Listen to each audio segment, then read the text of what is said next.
شادی کو اتنا مشکل نہ بنا دے، بلکہ روایتوں میں آتا ہے وہ شادی سب سے اچھی ہے کہ جس کا بوجھ کم ہو۔ تو ماں باپ پر بھی بوجھ کم ہو، اللہ کرے کہ خاص طور پہ لڑکے والوں کی طرف سے جو ہے نا اگر یہ پیغام ملنا شروع ہو جائے کہ ہمیں کچھ نہیں چاہیے اور ہم بغیر جہیز کے، یا جو مختصر یہ جہیز ہوتا ہے، ہماری میمنی میں کہتے ہیں چادر مسلح میں، بھائی اگر چادر مسلح کے ساتھ یعنی مختصر 2-4 چیزیں آپ دے دیں لیکن کوئی ڈیمانڈ نہ ہو، واقعی شادیاں بہت مشکل ہوتی جا رہی ہیں، بڑی مہنگی ہوتی جا رہی ہیں، اور پھر اس میں جو ہے نا وہی والی بات ہے کہ انہوں نے اتنا دیا تو ہمیں اتنا دینا ہے۔ اچھا اس میں جو ہے نا میرا خیال ہے اسٹینڈ لینا پڑے گا نوجوانوں کو۔ خود لڑکا اگر اپنے ماں باپ کو کہہ دینا کہ میں نے جب بیوی میری ہے تو پھر اس سے کیا لینا ہے، بھائی میں نے آگے بھی زندگی پر میں نے اس کے ساتھ اس کی خیر خواہی کرنی ہے، اس کی نان نفقے کا خیال رکھنا ہے، تو یہ ڈیمانڈ والا پروگرام چھوڑ دے اور انشاءاللہ وہ کہے کہ ہم نے کچھ نہیں لیا۔ اگر اسٹینڈ لے لیں تو ہو جاتا ہے ماشاءاللہ، اور پورے خاندان میں آپ کی نیک نامی بھی ہوگی، یہ رواج پوری زندگی عزت ہوگی۔ اور بعض اوقات تو اتنا زیادتی ہوتی ہے، میں نے دیکھا اشفاق بھائی، مجھے ایک شادی اس لیے یاد ہے کہ ہمارے قریبی رشتہ داروں میں وہ شادی ہوئی، لیکن اس پوری سٹوری کا انجام بہت خوبصورت ہوا تو مجھے بڑا اچھا لگا۔ بہروز بھائی ہوا یہ کہ ایک میمن کمیونٹی میں ہمارے ایک رواج ہے کہ ایک کمیونٹی میں کہ شادی کے لیے لڑکی والوں کو گھر لے کے دینا ہوتا ہے، تو گھر لڑکے کو مل گیا اور شادی ہو گئی۔ بعد میں اس لڑکے کو پتا چلا کہ یہ گھر دینے کے لیے سسرال والوں نے اپنا گھر بیچ دیا اور وہ خود کرائے کے گھر میں چلے گئے۔ اور اس لڑکے سے الحمدللہ میری کچھ انٹریکشن تھی، سلام دعا بڑی اچھی تھی، میں نے اس کو سمجھایا اللہ نے تمہیں بہت دیا ہے یار، تمہیں پتہ ہے تمہارے ساس سسر کیسے رہ رہے ہیں، کرائے کے گھر میں رہ رہے ہیں، اللہ اس لڑکے کو سلامت رکھے، اس نے اپنا گھر بیچا، اپنے سسرال والوں کو واپس گھر دلایا، اپنے ماں باپ سے مشورہ کیا پہلے، اور پھر اپنے ماں باپ کے ساتھ رہنا شروع ہو گیا، بولا میں آپ کے ساتھ رہوں گا، آپ کی خدمت کروں گا، کیونکہ میری وجہ سے میرے سسرال وہ بھی تو ماں باپ ہے نا،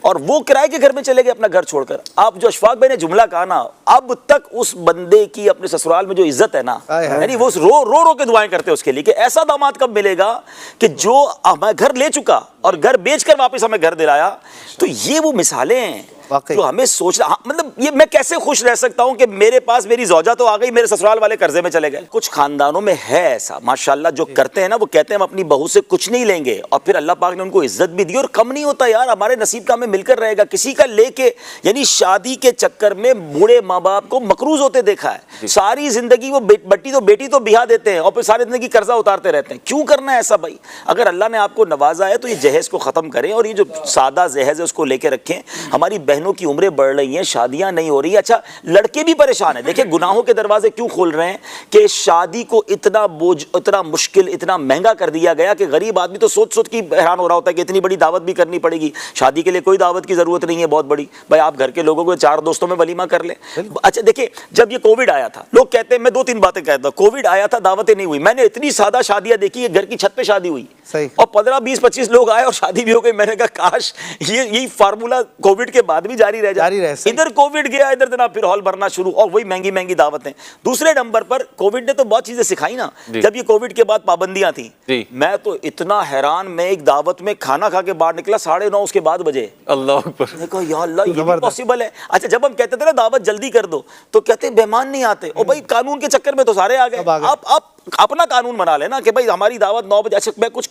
سوسائٹی ان کو جانتا ہوں، کمیونٹیز کو، میں نام نہیں لینا چاہتا آن ایئر، بڑا اچھا لگا مجھے انہوں نے دعوت دی، کہا ابھی بھائی 9 بجے کھانا شروع ہو جائے گا، آپ لیٹ آئیں گے تو کھانا شروع ہو چکا ہوگا، اور واقعی پورے 9 بجے کھانا شروع کر دیتے ہیں وہ ہر شادی میں، وہ چاہیں، اور پورا ہال بھر جاتا ہے ان کا، کہ ان کو پتا ہے نا کہ یہ ہو جائے گا۔ تو ہم اگر چاہیں، ولنگ ہو، تو ہمارے خاندانوں سے، ہماری کمیونٹی سے جہیز بھی کم ختم ہو سکتا ہے، جو سنت کا جہیز کا ہے وہ رکھیں، باقی یہ ڈیمانڈ پروگرام ختم کریں اور شادیوں کو سستا کر دیں۔ شادیوں کو، لوگوں کا کام ہی باتیں کرنا ہے، بہروز بھائی آپ 10 لاکھ کا کھانا کھلا لیں، انہوں نے پھر بھی کہہ دینا فلاں آئس کریم کیوں نہیں رکھی، کنجوسی کی ہے۔ جب 10 لاکھ کے بعد بھی یہ سننا ہے تو 50,000 میں بھی سن لو یار، 9.5 لاکھ بچا لو، ان کو عمرے پہ بھیج دو میاں بیوی کو، کھانوں پہ اتنا خرچہ کرنا ہے، اس سے بہتر ہے یار کوئی نیکی کا کام کر لیں، کسی اور کی شادی کرا دیں۔ تو بہت زیادہ اس پہ خرچ ہو رہا ہے، اللہ کرے کہ ہم سادگی کریں، اور خاص طور پہ اگر آپ لڑکے والے ہیں یا آپ خود شوہر ہیں یا لڑکے ہیں تو آپ سامنے ڈیمانڈ یہ کر دیں کہ مجھے کچھ نہیں چاہیے۔